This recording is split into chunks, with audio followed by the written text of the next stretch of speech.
This episode is brought to you by Nordstrom. Whether you're packing for a vacation or dressing for a wedding, Nordstrom has head-to-toe looks for wherever summer takes you. From swimwear and bold color to romantic florals and dresses that make an entrance, find the right style for every unforgettable moment. Shop new arrivals from brands you love like Farm Rio, Free People, Vince, Wait, and Stod. Plus free shipping and returns and styling help whenever you need it make it all so easy. Shop now in stores at Nordstrom.com or download the Nordstrom app.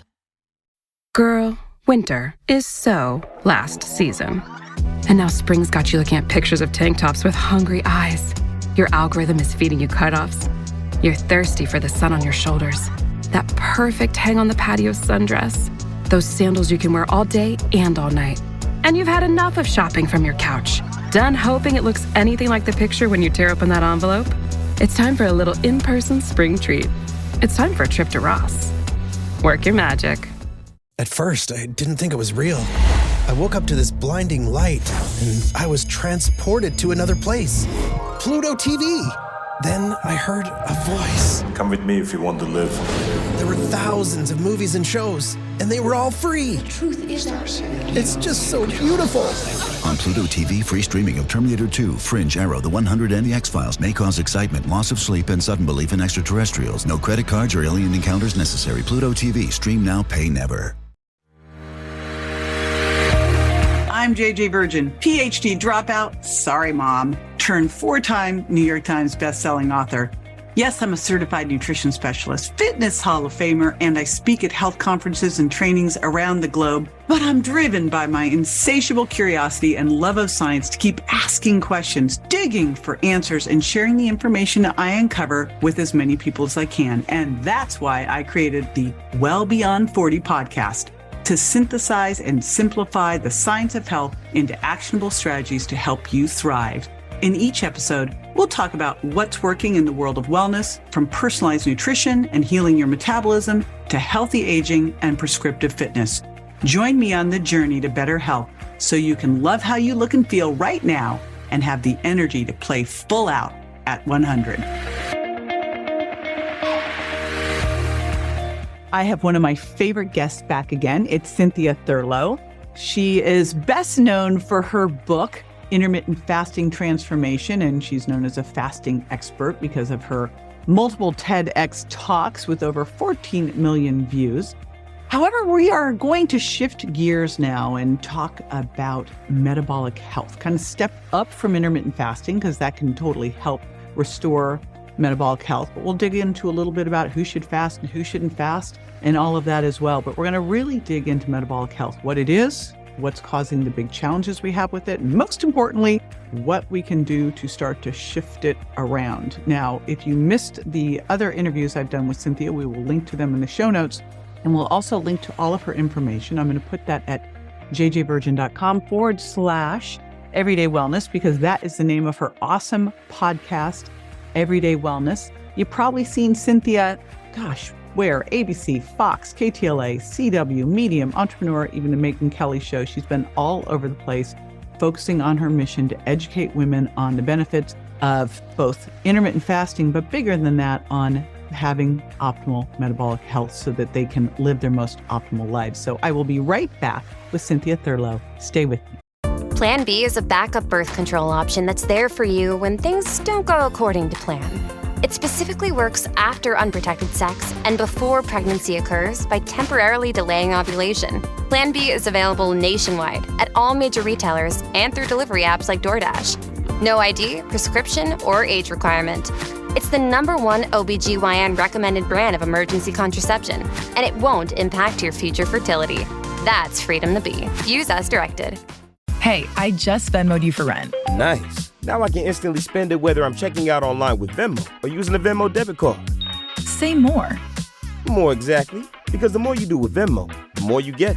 Like earning up to 5% cash back with Venmo Stash on a bundle of brands. So, order more pizza. The math demands it. Get the Venmo debit card.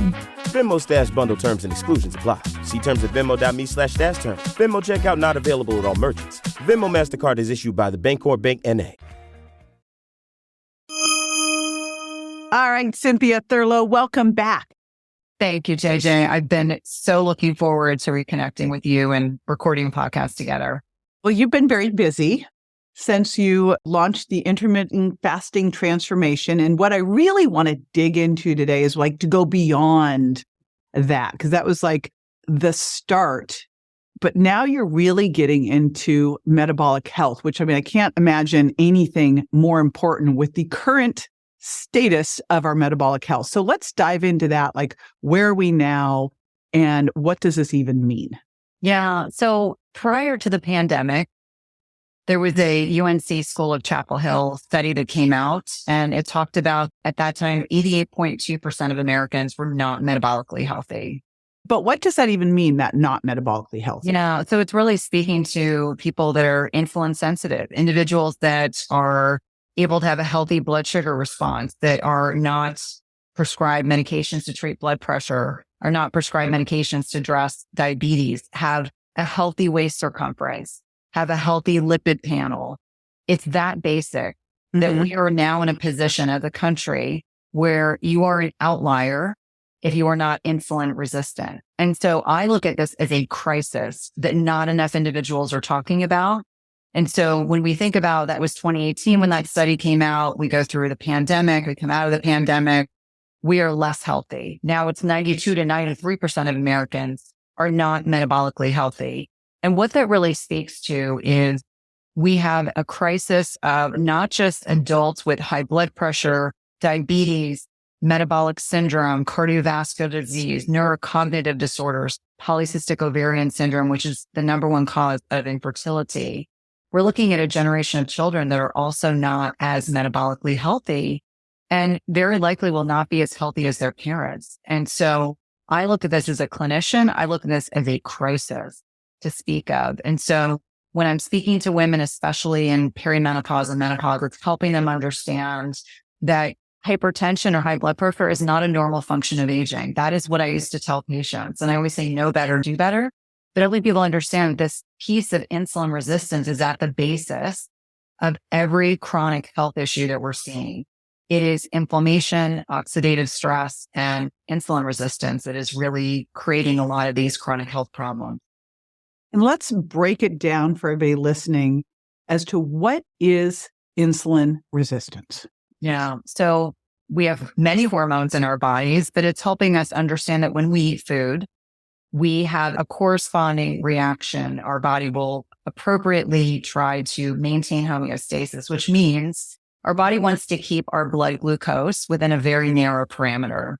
And so when we eat protein versus carbohydrate versus fat, our bodies have a corresponding reaction to each. So if you eat a steak with some broccoli and a baked potato, you're going to have a different blood sugar response than if you sit down and eat a big gulp and a package of cookies.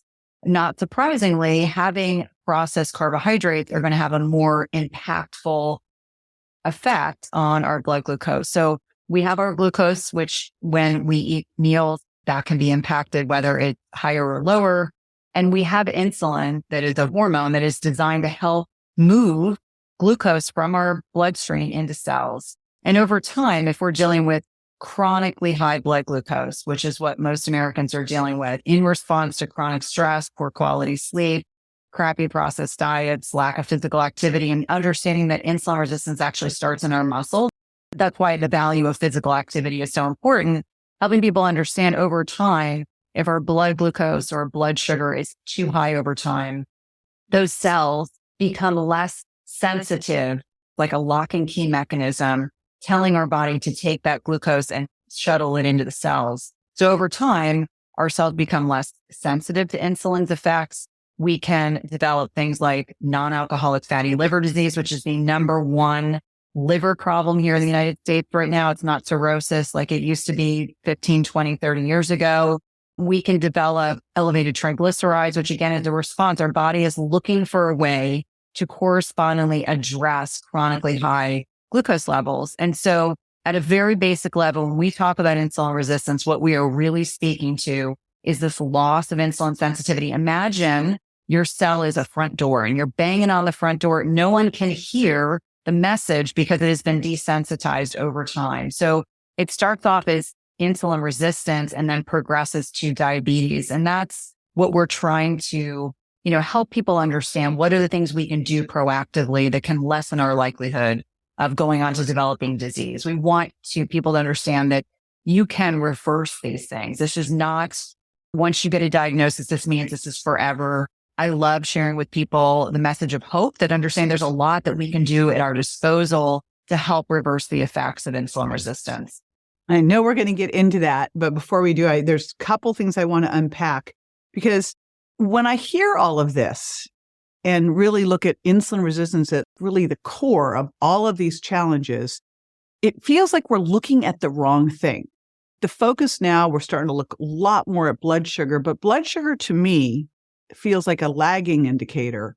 And I'm just wondering why we're not focusing more on things like fasting insulin, triglycerides. Like I look at the metabolic health numbers and they say, okay, you're metabolically healthy if your triglycerides are 150 or less. But I would argue you've got an indicator right there of a problem. So what are you looking at to really identify if someone is insulin resistant, and what's happening first? Because isn't it by the time we start to see some blood sugar abnormalities, a whole lot of stuff's gone down the pike, right?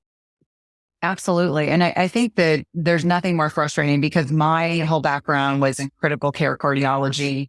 And towards the end of 2016, when I left clinical cardiology, I kept saying to my colleagues, I think we're missing something. If it's taking 10 years for a patient to get a diagnosis, that's the average, 10 years to get a proper diabetes diagnosis, what is going on behind the scenes that we are not addressing? So to your point, fasting insulin is way more sensitive for looking at insulin resistance way before a fasting glucose, an oral glucose tolerance test, a hemoglobin A1C, which I don't even draw anymore.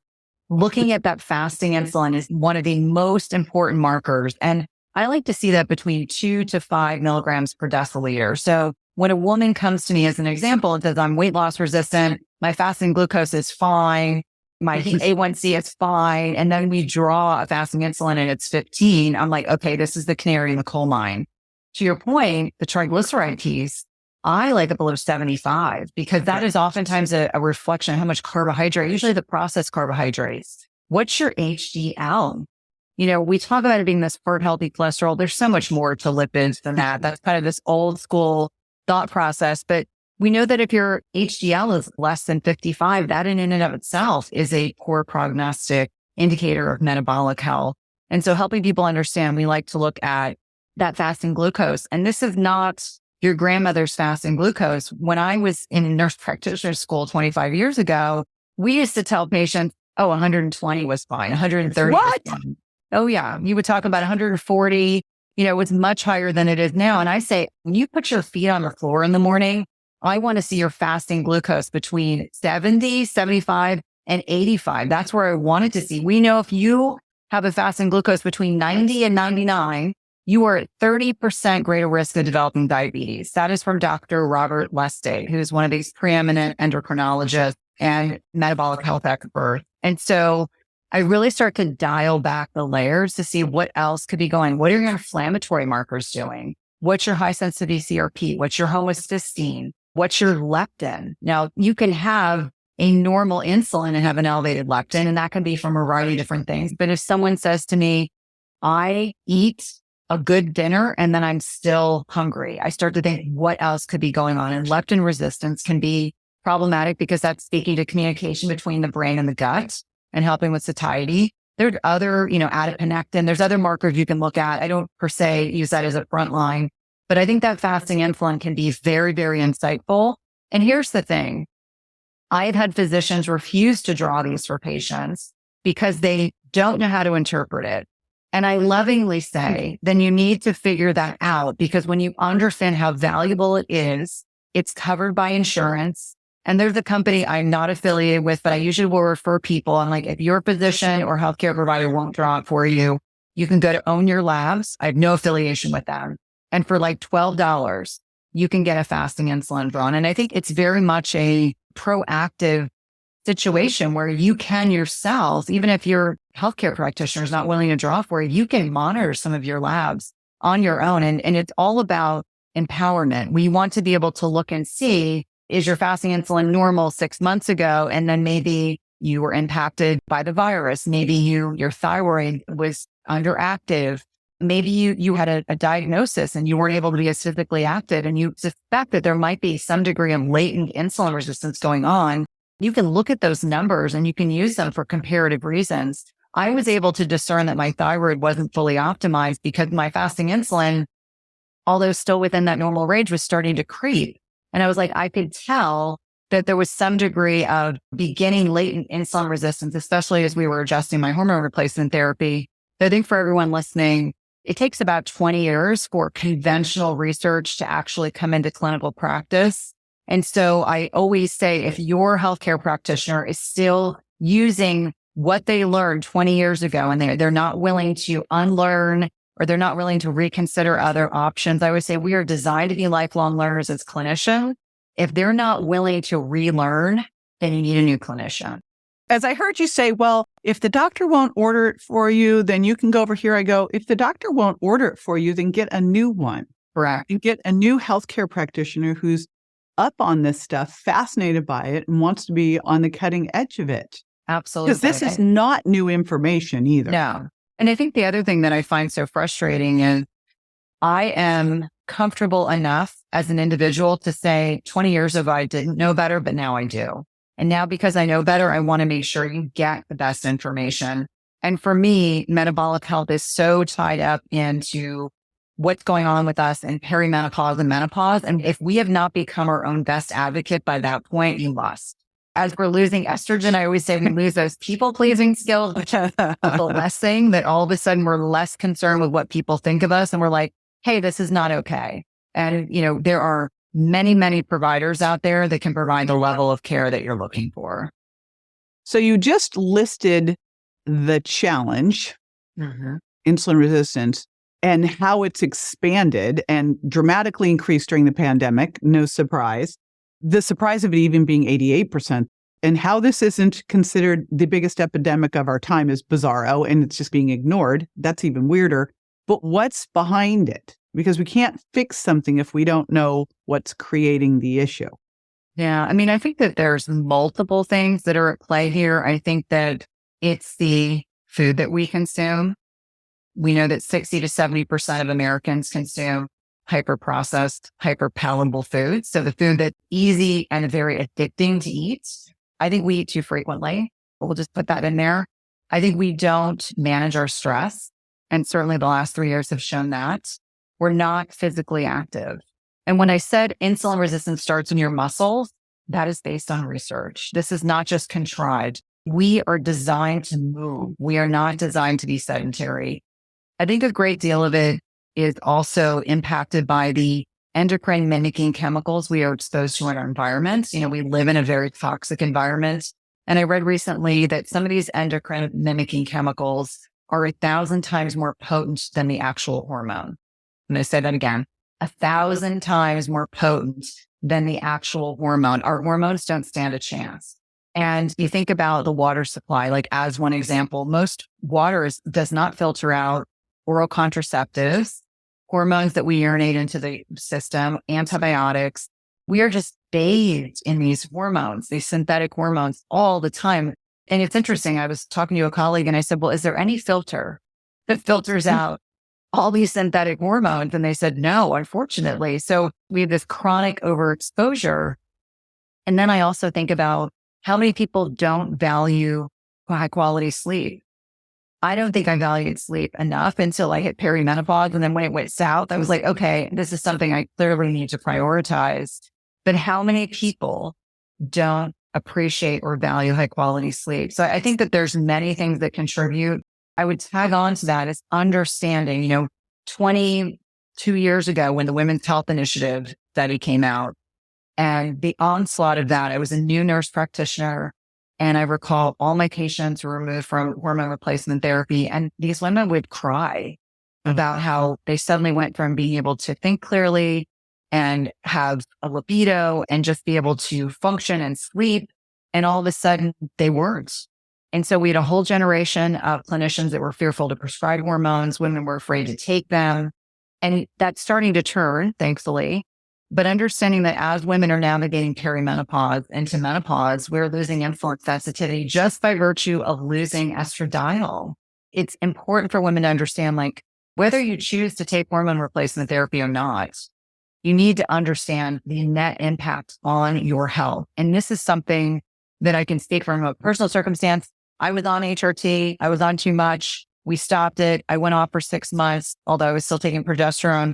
My clinician came to me when he drew my labs and he said, I would never know that your labs came from you had they not been drawn in my office, because the amount of inflammation and oxidative stress, just being off of estrogen for 6 months, it's unbelievable. And so I feel like I have to share these stories to say, I've always looked healthy from the outside, but not being on estrogen for me was profoundly detrimental to my metabolic health. I'm back on it now, along with testosterone and progesterone.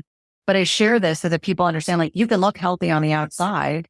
Yeah. And for many of us, not being on HRT in and of itself will really adversely impact our metabolic health. And so I think that conversation has to be had. I think that we need to not be fearful to have that conversation. And whatever decision you choose to make, you have to make it with the understanding of what that impacts, whether you're on HRT or not, how it impacts bone and brain and muscle health, etc. Yeah, bone, brain, heart. So I used to work out of a medical spa where they would have me do the nutrition and fitness programs for the patients, and they would come in and have their labs drawn. And I would look at their labs and I could tell by their labs and their age if they were on hormone replacement therapy or not. And it was insane, the difference. The cardiovascular risk factors were just the jump right off the bat. Do you want me to tell you what my ApoB was? And I can explain like what that is. So you want your ApoB, which is a marker of inflammation and oxidative stress. You want it less than 80. When I was off of HRT, it was 139. You know, I went through this whole cardiac workup. I had a coronary artery scan. I had a special carotid ultrasound. I mean, I have done all these things that have happened. So it's no surprise when you were working in that environment, you could clearly see who was on it and who was not. And this was 15 years ago. And it was like, holy smokes, what a difference.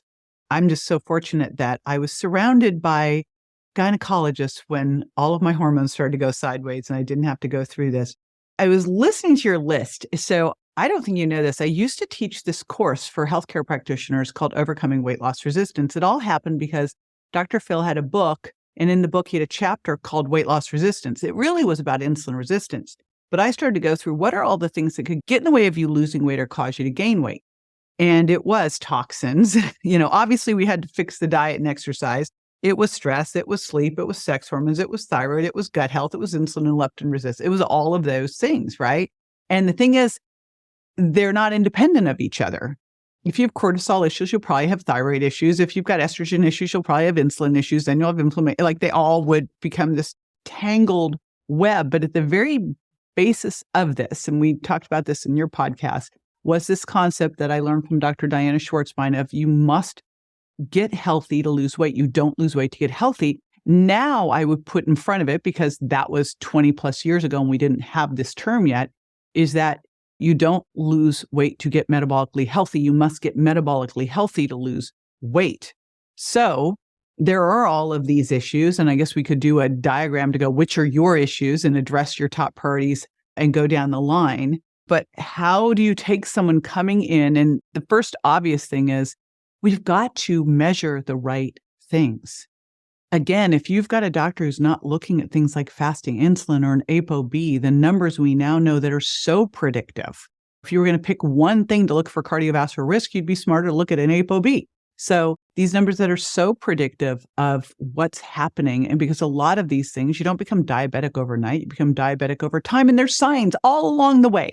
Just like success leaves clues, there are signs all along the way that this is happening to you. You do not wake up one morning diabetic.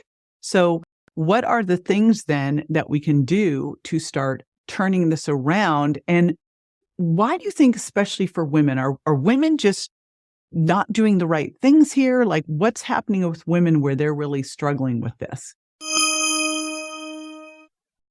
One crunchy bite of a Hershey's cookies and cream bar, and I'm taken right back to college move-in day. I was a little overwhelmed by the newness of it all. Boxes were everywhere, I needed a break from unpacking. But just as I was able to take a breath and open my Hershey's cookies and cream bar, my new roommate Rachel walked in. I offered her a piece, but she said no. Then after a beat, she said, actually, those are my favorite ones. We laughed. The ice was broken, and we've been friends ever since. Hershey's. It's your happy place. Well, I think there are several things. I think in many ways, until women are 40-ish, that we are prioritizing everyone else in our life, our children, our significant others, our employers, our friends, and then things start to go south. So when I think about the most important first thing to address is sleep, because if I can get a woman to sleep through the night, I can get them to lose weight. And I explain that to them when I talk about the changes that are happening physiologically in our bodies in early perimenopause, late 30s, early 40s. You're going into early ovarian failure. Our ovaries are as old as we are. People hate hearing that, but it's the truth. Early ovarian failure, how does that show up? Because our ovaries are responsible for the hormone progesterone. So that can show up as some insomnia. It can be some anxiety, some depression. It can show up as estrogen dominance. So women start having much heavier menstrual cycles.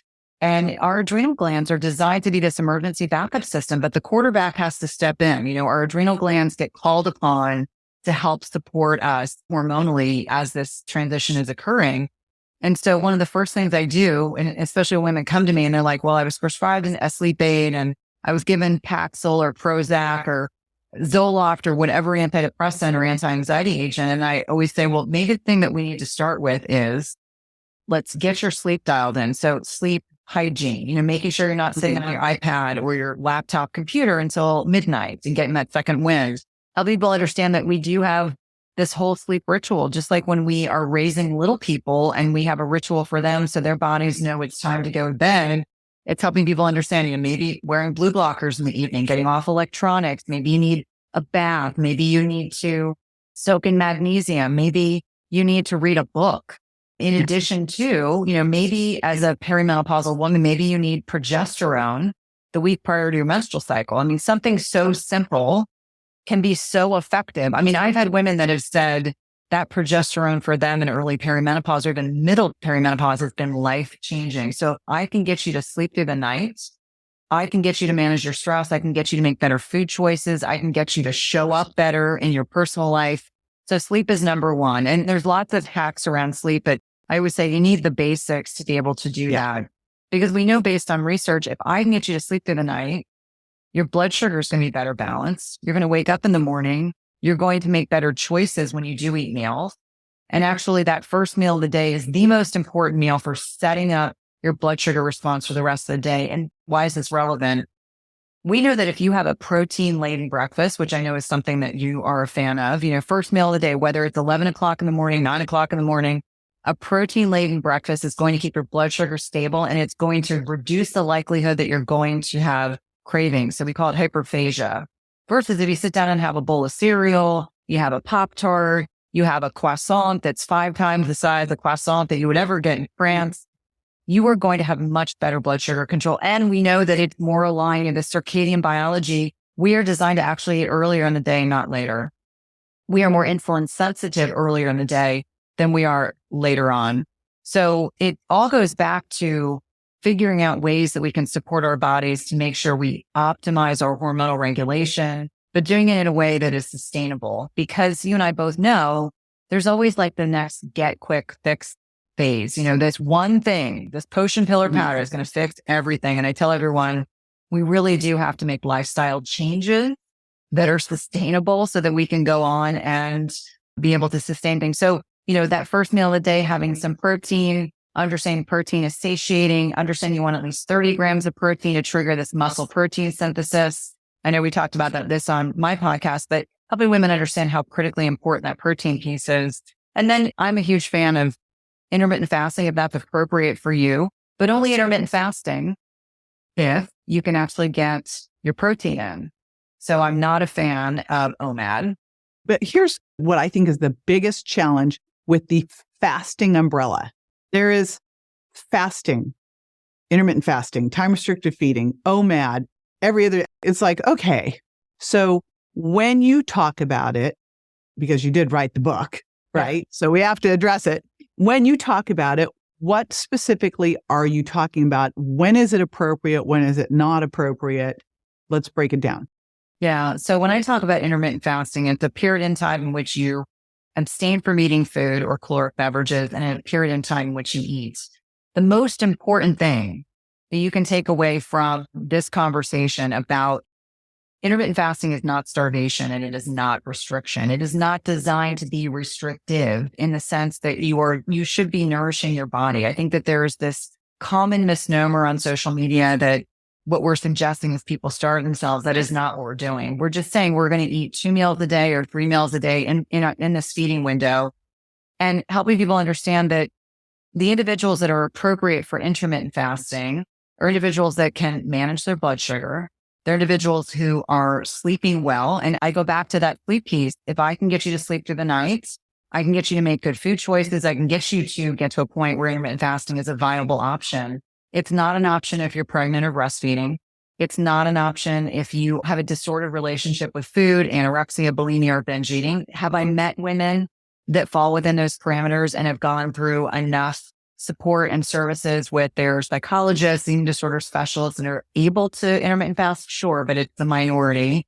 Or people that are chronically sick, because when I find that someone's on 15, 20, 30 medications, they need to loop in their internist because they need an adjustment in their blood pressure medicine. They may need an adjustment in their cholesterol medication. They may need an adjustment in their diabetes medicine.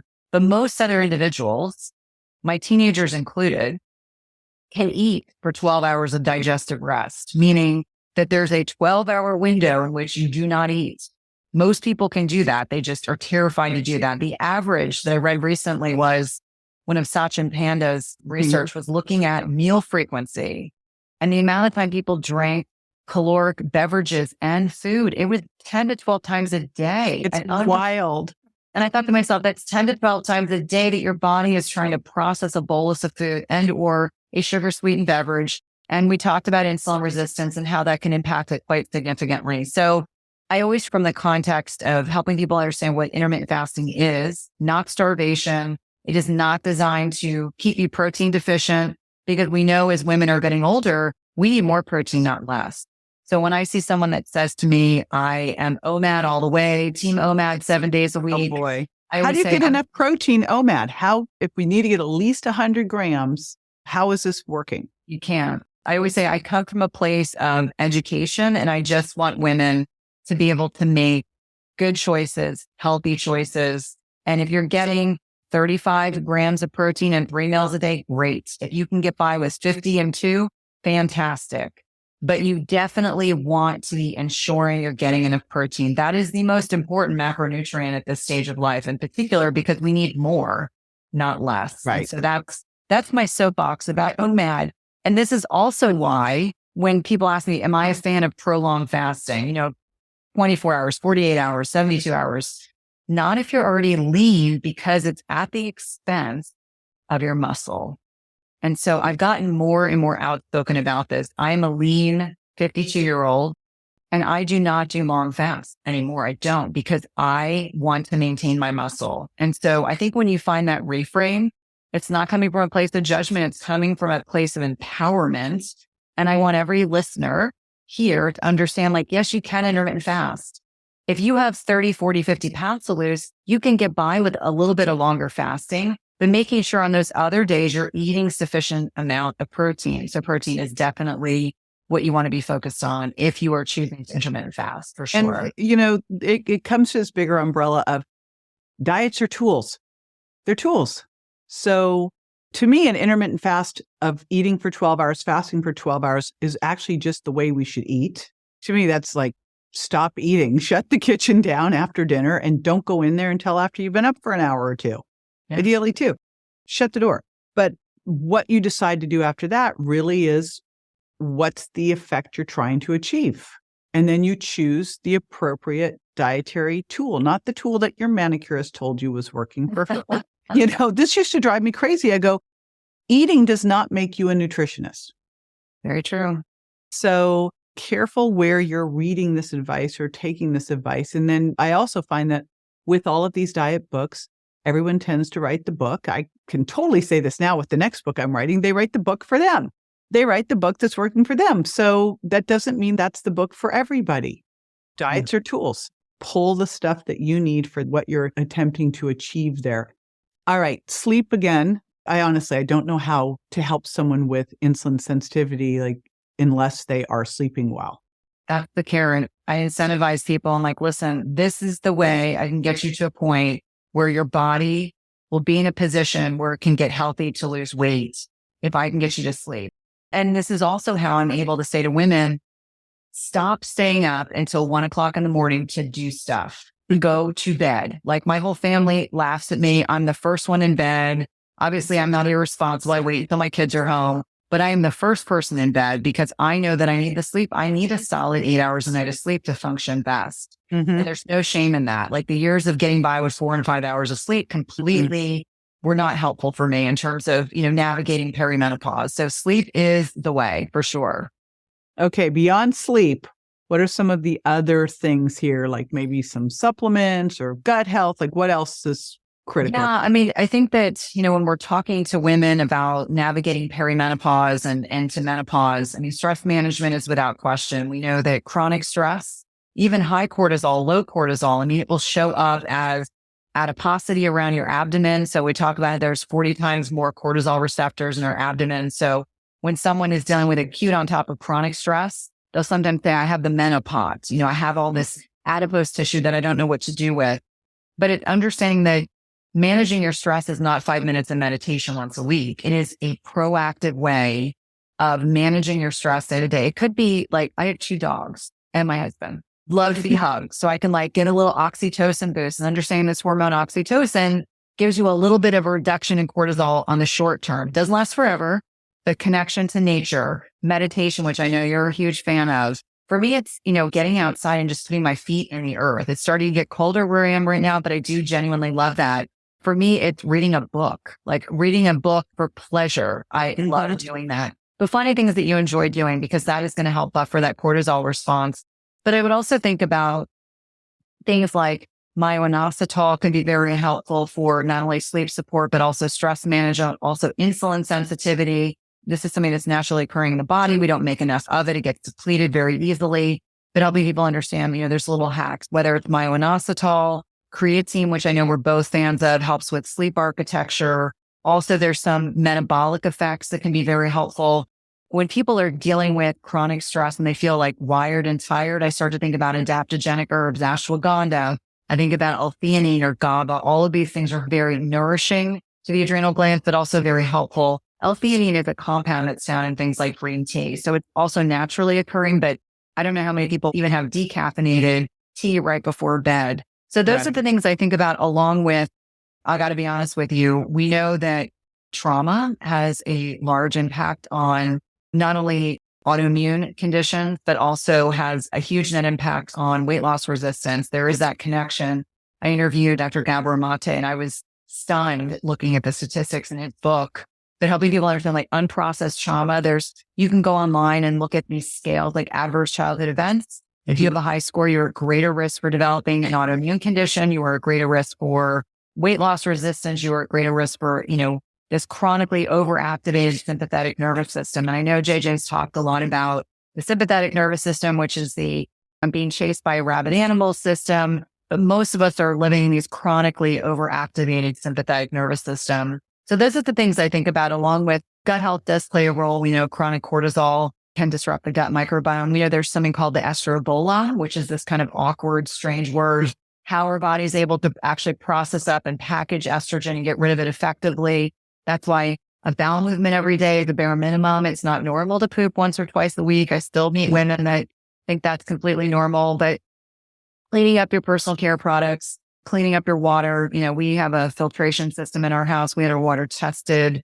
There's lots of different ways to kind of look at how you can limit your exposure to toxins, but all these things definitely play a role, not only in metabolic health, but also then insulin resistance and optimizing our health as we're navigating middle age and beyond. I want to just go back to stress just for 1 minute. Do you have a way that you look at this? Because it would be so awesome if there was a way we could test our sympathetic nervous system and really see what the heck is going on, right? Yeah. I mean, I think a rough estimation of looking at heart rate variability. So I wear an Oura ring and I can tell when my HRV is lower than it should be. Obviously, there's age-adjusted heart rate variability.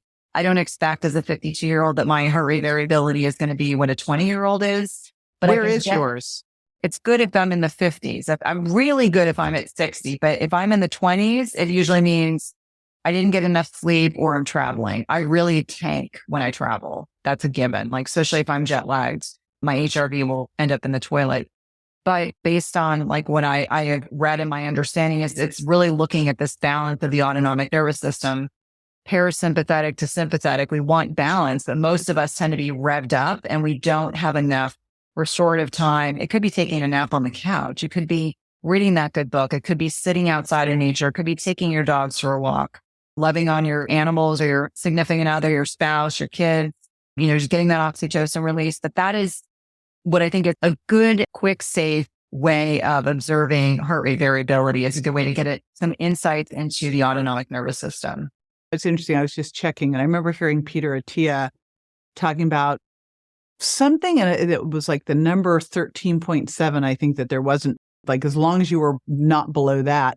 And I'm just one of those people that has a sucky HRV. Like, I'm happy if it's 20. So I just started looking, because I was like, 50, you're my hero. But it didn't start there. I mean, once I started tracking it, and then there was some biohacking female I had on my podcast, so I'm very fond of, and she posted what her HRV was one day. And I was like, I know you're in your 30s, but dang, I mean, it was like well over 100. I was like, how do you do that? Yeah. So I think some of it's genetics. I think there's absolutely a role in there. But if I'm in the 50s, I'm doing good. But jet lag, or if I'm at elevation, I'm super sensitive to elevation. Mine goes in the toilet. I was in Denver, and the whole time I was there, it was like my HRV is like 15.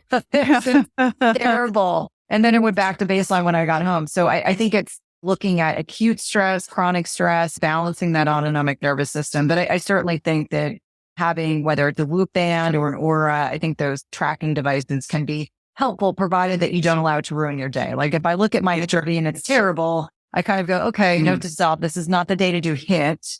Maybe this is the day to do something else. This is really a great reminder. And I think you've just listed a lot of things, and someone might hear this all and go, holy smokes. And what I'm going to just recommend, because you said, okay, if sleep's not there, fix that one first, is that this is peeling an onion. So like the HRV thing, it was a reminder. I'm like, oh, okay, that's what I'm going to peel next. I'll just start, because what you measure and monitor, you can improve. So maybe it's that you're monitoring your body composition. Maybe you're monitoring your sleep. Maybe it's now HRV, but pick one.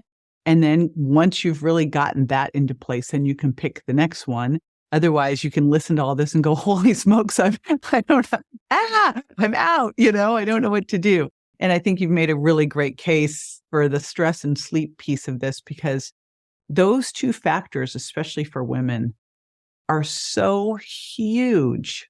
Holy smokes. And if you're not fixed, like just those two alone, you can be eating correctly, exercising, and you will still be holding on to belly fat, having trouble putting on muscle, being in a bad mood. So I'm glad that you've really hit those ones. Now, I want to make sure that we tell everyone where to find you and your amazing podcast. And then if you have something special to give everyone today. Yes, of course. So obviously my podcast is Everyday Wellness. One of my favorite things that I do in my business. I am active on YouTube. I have a newly relaunched YouTube channel. You can find me on Instagram. You can find me on Twitter. Be forewarned, I can sometimes be a little bit snarky. There's a free Facebook group called Intermittent Fasting Lifestyle / my name. It is a drama-free environment. It is a very nice group of men and women that are in there. But easiest place to go is to my website, www.cynthiathurlow.com. And yes, I have a little weight loss guide quickie that we are gifting to your community because nice. We'll put all that, so all of these things we'll put in the show notes. I'll also put it at jjvirgin.com/everyday wellness. So it'll be easy. The guide will be there. And then of course, all of your information. Podcast is phenomenal. I'm excited that you're building your YouTube channel. it's humbling. I kind of feel like, we're trying to stay on top of the trends and I'm, doing all the things, and you just hope that people are watching and they're interested, invested, because ultimately I'm all about science-based strategies and how they can allow us to navigate perimenopause and menopause in a place of inspiration and empowerment and not in fear, which I think, unfortunately, as a byproduct of kind of the traditional realm, many women feel that way. And I don't want them to feel like learn from my mistakes and the things that I have learned along the way so that you can navigate those years with joy. With grace and ease. Yes. Yes, with grace. Well, thank you for the work that you do. And thank you again for another amazing podcast. You're always an incredible resource and wealth of information. Thank you. Such a pleasure to be with you. Be sure to join me next time for more tools, tips, and techniques you can incorporate into everyday life to ensure you look and feel great, and more importantly, that you're built to last. And check me out on Instagram, Facebook, YouTube, and my website, jjvirgin.com. And make sure to follow my podcast so you don't miss a single episode at subscribetojj.com. See you next time.